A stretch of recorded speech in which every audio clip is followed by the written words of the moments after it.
watch. Prezi playing Jay.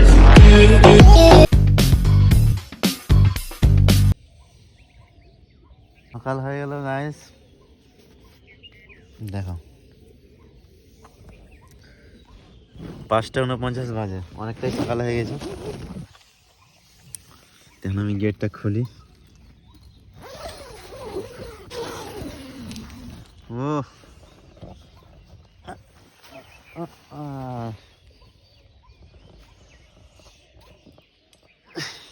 তো যাই হোক, কাজে সব কিছু ঠিকঠাক আছে। আর আমি যে এখানে ছিলাম সারা রাত আজকে। Hello guys, good morning, welcome to my new blog. আর আজকে কিন্তু আমি সারা রাত ক্যাম্পিং করে বাইরে ছিলাম, তো খুব সুন্দর লেগেছিলো, কোনো অসুবিধা হয়নি, একদম পুরো ঘুম পেরেছি। আর একবার শুধু দেখতে উঠেছিলাম, আর ওঠেনি, এমনি ভিতর থেকে আর কি চুপচাপ ঘুমিয়েছিলাম। হ্যাঁ, এখন ছাগলে যেই ছাগলটাকে বাঁধতে যাবে, পিছনে একটা ছাগল আছে। ভিড়ে আসিল না এবারে, কোনো অসুবিধা হয়নি তো? না না, অসুবিধা হয়নি, সারা বিশাল ঘুমাচ্ছে, পুরো ঘুমিয়েছি আজকে আমি, একদম কোনো অসুবিধাই হয়নি। না যোগলে হবি না, মানুষের কথা কহা যাবি না, বদমাসি কে করবি, সবাই তো ভালো থাকে না। হ্যাঁ, তো এই যে সরষাগুলো আজকে আমরা রোদে মানে মিলিয়ে দেবো, তার কারণ এর আগে কিন্তু আমরা সরষাগুলো মিলিয়ে দিতে পারিনি, কারণ সেরকম রোদ করিনি, হালকা হালকা শুধু রোদ করেছিল, মেঘ হালকা বৃষ্টিও হয়েছিল। তো আজকে আমরা মিলিয়ে দেবো সরষাগুলো। আর গাইস, এখন তো আমি মুখ ধুয়ে চলে আসলাম, আর আমার ক্যাম্পিংটাকে পুরো একদম শীতে ভিজে গেছে, দেখতে পাচ্ছ, চারদিকে দেখাচ্ছি ঘুরে। তারপর আমি ক্যাম্পিংটাকে কভারে ঢুকিয়ে দেবো, এটা হচ্ছে কভার ক্যাম্পিংয়ের। দেখো আমি ক্যাম্পিংটা কীভাবে খুলছি, এত বড় জিনিসটা আবার এতটুকু কভারের মধ্যে ঢুকিয়ে দেওয়া হয়। দেখো প্রথমে যেরকম করে অনেকটাই ছোট হয়ে যাবে, যদি বাইরে ঘুরতে যাও তো কিনতে পারো, কারণ অনেকটাই সেফটি, কোনো পোকামাকড় ঢুকবে না, কোনো হাওয়া বাতাস সেরকম অতটা লাগবে না, মশা কামড়াবে না, অনেক কিছু সেফটি পাবো, তোমরা নিতে পারো। আমি তো ট্যুর করার জন্য এটা নিয়েছি, তো যাই হোক, কথা আমার ট্যুর সেরকম যাওয়া হয়নি, তো আমি ভাবছি নেক্সট প্ল্যান করব যে ট্যুর যাব।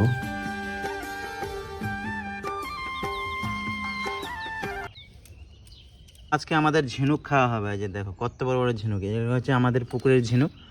এখনই সিদ্ধ করলো, আর সিদ্ধ করে যেরকম ফেটে যায়, তারপর যে এরকম করে বের করতে হবে, যেমন করে পিসি বের করছে।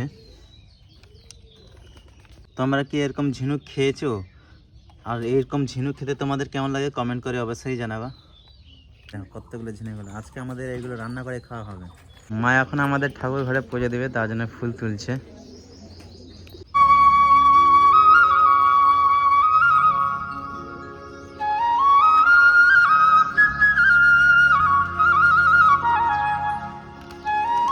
ফুলের গাছগুলো আমরা পুজো দেওয়ার জন্যই লাগিয়েছি, এখানে লাগিয়েছি, আর যে এখানে লাগিয়েছি ফুলের গাছ, তুলসীর গাছ।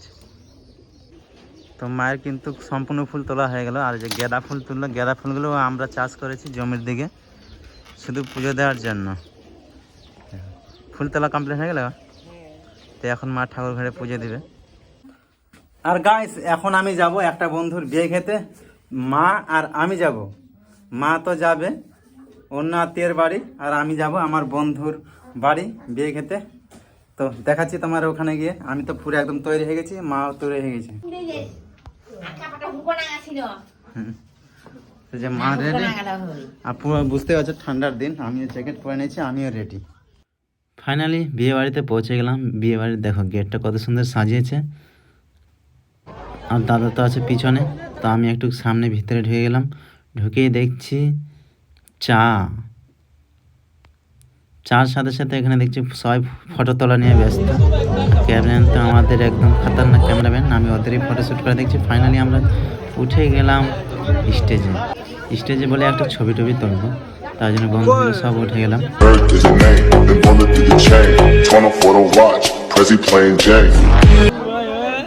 তো বন্ধুরা সবাই মিলে গিফট দিলাম, স্টেজে উঠলাম, ছবি তুলবো, খুব সুন্দর লাগছে, খুব মজা লাগছে। তারপরে আমরা যাব ডান্স করতে। তো ফাইনালি আজ সবাই ছবি তোলা কমপ্লিট, ক্যামেরাম্যান আমাদের খুব সুন্দরভাবে ছবি তুলছে, আর সব দাদা ভাইরা বন্ধুরা সবাই আছে। এখন গেছি খাবার খেতে, ও ভাই খাবার ওখানে প্রচুর ভিড়। তো ফাইনালি জায়গা পেয়ে গেছি, বসে তো আমরা নিয়ে নিলাম ভাত খাওয়ার পর পুরো একদম জামদার খাচ্ছি, দাদা আর আমি একসঙ্গে ঢুকে একসঙ্গে এক জায়গায় বসেছি। তো খাওয়া দাওয়া করে আবার তাড়াতাড়ি বাড়ি যেতে হবে, অনেক রাত হয়ে গেছে। ফাইনালি এখন আমরা বাড়িতে চলে আসলাম। তাই যে গেট আমাদের জন্য খোলা আছে। তো ফাইনালি আমরা তো বন্ধুর বাড়িতে একদম পুরো একদম খাওয়া দাওয়া করে বউ ভাত খেয়ে চলে আসলাম, আর মাও চলে আসলো। তো সো গাইস, এই ব্লগ ভিডিওটা তোমাদের কেমন লাগে? যদি ভালো লাগে তো অবশ্যই লাইক করবেন, চ্যানেলটা অবশ্যই সাবস্ক্রাইব করে নেবেন। দেখা হচ্ছে আবার নেক্সট ব্লগে। Tata, bye bye, good night.